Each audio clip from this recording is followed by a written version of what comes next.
Leterna here with another episode of Wrestle Tea. Right now, I am backstage at Game Changer Wrestling's Homecoming. We just wrapped up one hell of a night here, and I'm joined by someone who I've wanted to interview for months, and I finally got you. Next up is Matt Justice. How are you, Sam? I'm very well. I'm glad that I could finally make good on our original agreement to do this. Yes.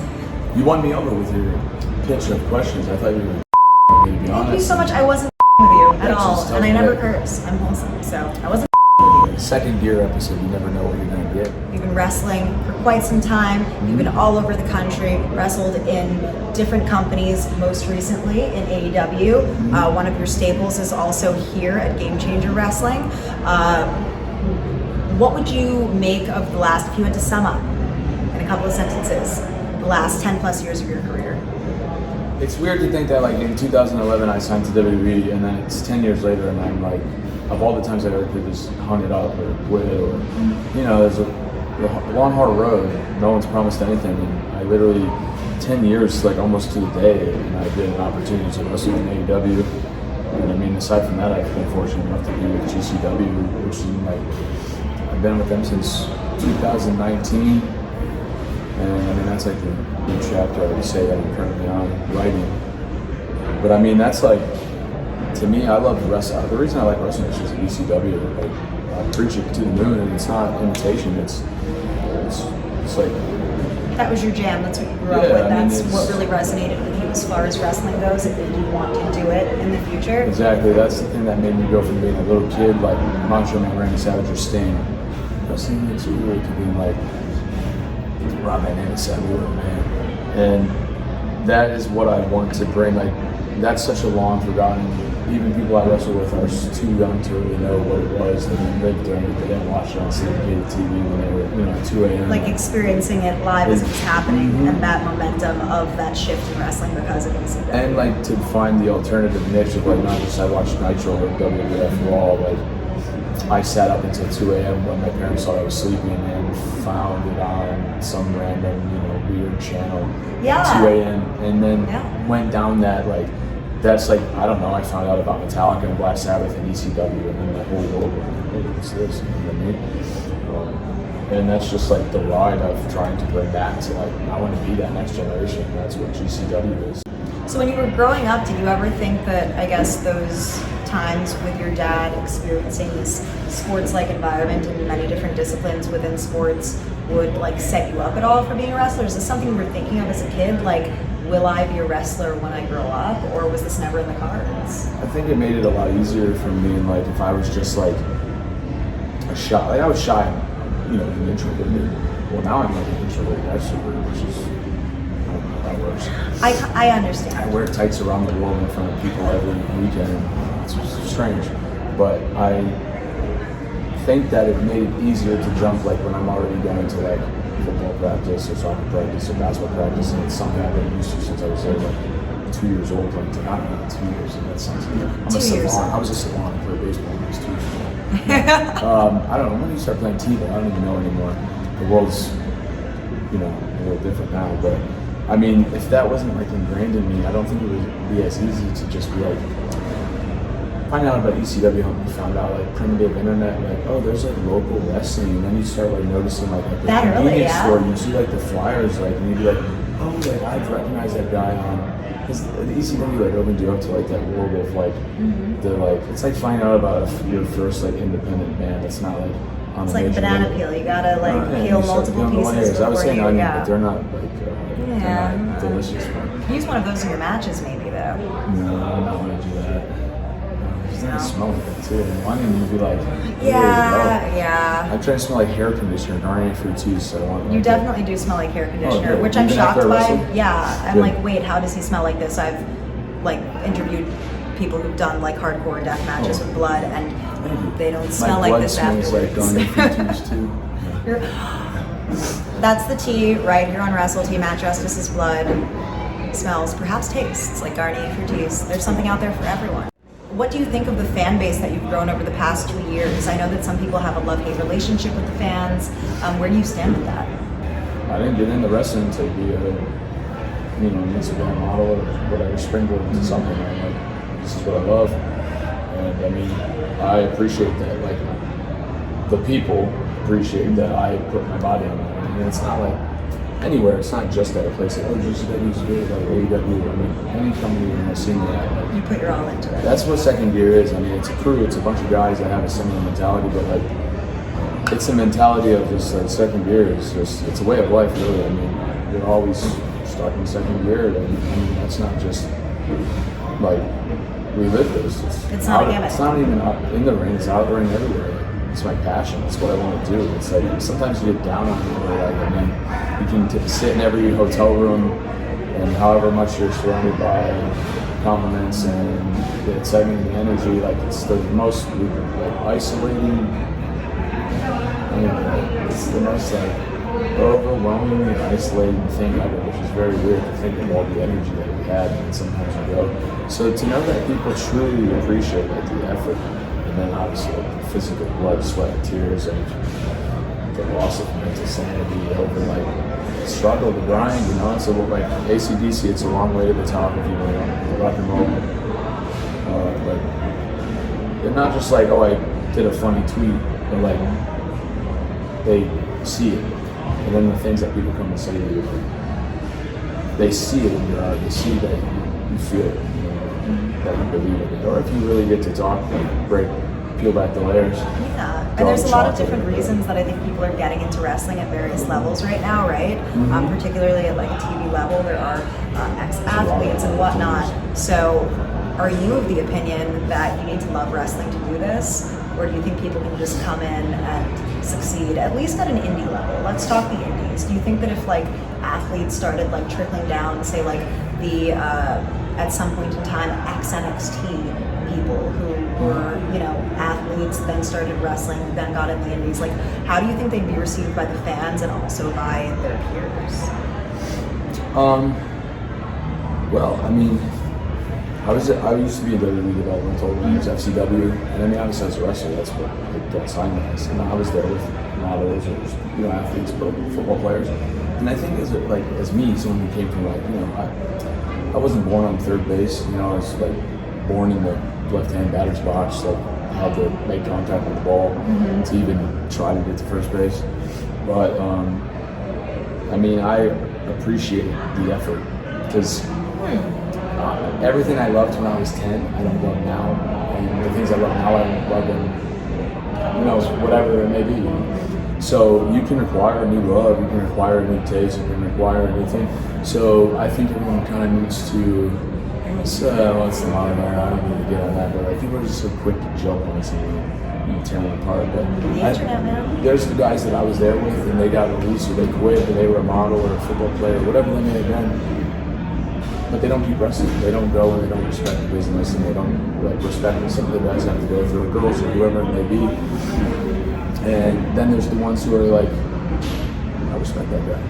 I mean, even tonight, like I've crossed paths with Zack Ryder or Matt Cardona before, and he just went out there and did what a lot of guys do. Like deathmatch wrestling is like a lifestyle for guys. That's all they want to do. Like, mind bleeding and getting hit with stuff, you know, slicing yourself up, doing that like intense amount. Like that's so for him to go out there and do that, especially in the status, like he doesn't have to do that. And that's like, you know, I don't really know his whole background, but it's not like he's loved wrestling his whole life. But even in that level, he loved wrestling. But for him to come here to like the underground, it's like compared to where he's some pop rock band getting released from their label and not breaking up because they're not making money anymore. But like, I respect this. Like, I'm gonna come here. I'm gonna pay. Like, it's like reverse paying your dues almost. You know? In a way, right? Or if a band like Rise and Fall, they're like grind it back out on the indie club scene, or like to get back to like the 2,000 seat theaters. So I respect it, and then like that's an offshoot. I'll ramble all night about the wrestling business, but like.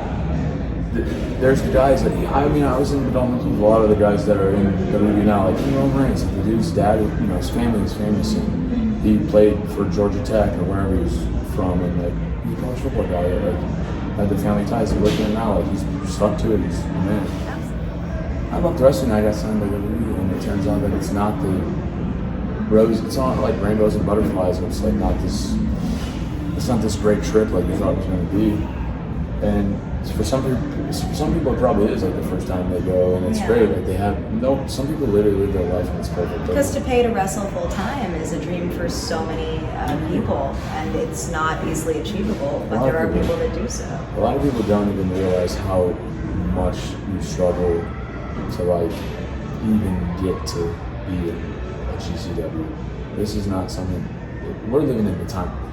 You can just put a photo out or a video out and blow up on social media. Viral. When I wrestled, like you had to wait like days after the show for people to make a message board post if they even remember that knowledge, and that is very like minimal. It's so much. I guess I'm fortunate enough to have evolved through all that too. Like I'm old. You roll the punches. You roll the punches. I feel old because I'm 33, but like for wrestling, I've just been around so long, and then I'm fortunate enough to like kind of evolve through it and be able to like keep my pulse on my base and my foundation, but just enough to not sacrifice who I am as a person, not the wrestler, but as like a man in life. But then also, wrestling's like opened my eyes and to everything in the world with Jane. They're like, it's performance art, it's sport, it's everything. But also, it's just kind of like culture in me. I know you mentioned I've been to the United States, I've been to other countries, and they like. But if I lived in Ohio my whole life, you know, like different view of everything. Yeah, absolutely. Yeah. Well, wrestling in a way has allowed you to broaden your horizons as well, right? As it allows a lot of people to do so. You know, I feel like you're a renegade, and that's why I wanted to interview you, and that's why you and particularly Mance as well appealed to me, because I feel like you're kind of a dying breed within wrestling. For me, I love wrestling history, and if I go back like 30, 40, 50 years, the way these dudes were living on the road, it's like such a romantic era in a way, and it's like not replicable anymore. So I feel like you guys are like still keeping that up, and I love it. You're saying we're old. No, I'm not saying that you guys are old, but I'm saying that you all travel a lot, kind of like, you know, just are always here and there living fast. You have a very fast lifestyle, and you kind of like remind me of a lot of these old school dudes who are like doing fun stuff on the road, you know, like the Freebirds used to mess around and like do pranks on the road, or like drink some beers on the road and then throw them out of the car window and mess around with people. I'm not saying you do that, I don't litter. but I care about them. But you do remind me of like a lost era, a lost time, and I guess like Easy Rider, anyone who's rebel without a cause. And I do everywhere I go. Like wrestling's literally taken me. Like you said, I could just literally live in my small town in Ohio. I've been across the world, and I tried to pull myself out of it. A lot of the guys, they just like the promoter books them a flight the night before, the day of the show, they fly in and they fly out, or they drive in and they drive out. Yeah. They load themselves up in the car, and it's like, I get it, and I save you some money when you're not making money, like trying to break in, trying to get an opportunity, but everywhere I go, I try to just stay and soak it in. I've been to, you know, I only have a couple states left, maybe 5, less than 10. That's like, awesome. You know, I've been to multiple countries. And not just like, I was at the show, I was at the showboat in DC. You know what I mean? I want to try to, like, I'm a big nature, national parks guy. I really do care about the earth. Recycle, don't litter. We would throw the beer cans in and pick them up. We're respectful green. We're very renegades. green. We're green. Yes. Yeah, modern day renegades. That's what we are. Literally the SGC. That's we're a very eclectic mix, and that's not a word. That's the true brotherhood of life. But I've taken we live a very fast life. It's like Motorhead. I'm a speed freak. You know, it's just go, go, go. Yeah. Like rock and roll too. I make a lot of music, but like references to music, which I don't think a lot of people get. The business, like the business side of it, the way a band functions, and that's like my only other dream. I really wanted to be an athlete, a musician, or you know, I don't know. That was it, really. You know, wrestler, which is like a mix of them. Smash them together. It's like I'm a rock star and I'm an athlete. You know, it's like I don't know. I'm not gonna say my it's like I guess a part of the action here, maybe. Like what she said, me and Mansour. I mean, we're older guys compared to a lot of the people we're with. We grew up in like the 80s and 90s. It's like, you know, Sylvester Stallone and Arnold Schwarzenegger, like Kurt Russell's. I love living in a Snake Plissken. I'm like a, you know, that's what I am. Like, or James Hetfield from Metallica, Phil Anselmo from Pantera. That's like my guys. Whether it's music or painting or whatever it may be, you make jewelry out of metal, or you know, anything, literally anything. Yeah. I mean, any type of thing where you project your energy into something, Yes. it helps you find yourself. Like, it wasn't just because I like certain wrestlers that became me. Like, I grew up in Ohio, like rolling hills, the foothills of the Appalachians, like Great Lakes, green trees. But I love the desert. I never would have known that if my travels of life would have never taken me there. Or maybe because I broke down of like having to live like the rigid structure of life because of wrestling or chasing my dreams. I burned caution to the wind to not care if I moved to Las Vegas on a whim and, you know, take my dog and rent a room and like get kicked out and go here and okay, it didn't work, I'll come home and like just everything. Like even before wrestling really like paid off for me and I was just grinding it out, I had to work, like all the jobs I had, everything I've ever done. It all ties into how I feel. Like even I meet all different types of people, whether they're fans or, you know, people come and go in wrestling, especially when you've been around for a long time. Yeah. And not just like, oh, I've been around in one area and I only drive 40 miles, but like you go around a lot of places and like you meet so many people, and a lot of people I get in the head and they like think I don't remember anything, but people literally come up to me and I'll be like, yeah, of course I remember you, and they'll be like, yeah, I met you in the hallway at the showboat, you know, this many years ago, or whatever it is. Like, and yeah, sometimes it's like you're a dog in the dog park. They always say that you're like, what do I look at? What do I do? You know, I haven't been on a walk in forever. But it's just like, all of that is just, it's like this big puzzle, like what any of us are. I'm probably like, No, I get what you're saying, and I think the crux of that is you're living your best life, and you've always lived for your passions and for what you love. And I think that's really important within the grand scheme of life, because a lot of people don't generally do that, right? So I commend it's very you hard for to that. break free from the chains of society. Or Free from the shackles. Yes, exactly. For No, real. seriously. And you can try to explain that, but really until someone experiences it themselves, you know? Absolutely. Well, this has been quite the Wrestle Tea interview with Matt Justice. Thank you so much, Matt. I appreciate you. I'm glad we were finally able to do it. It's like part one. It's like a mini series. I would love to do a part 2, literally whenever you want. Guys, please remember, like, subscribe, hit the notifications button for Wrestle Tea. Do that. In the bio, all of Justice's info. Support him, buy his merch, follow him on Twitter, Instagram, all that good stuff. Thank you. Thank you very Appreciate much, it. Sam. Thank you. Second year.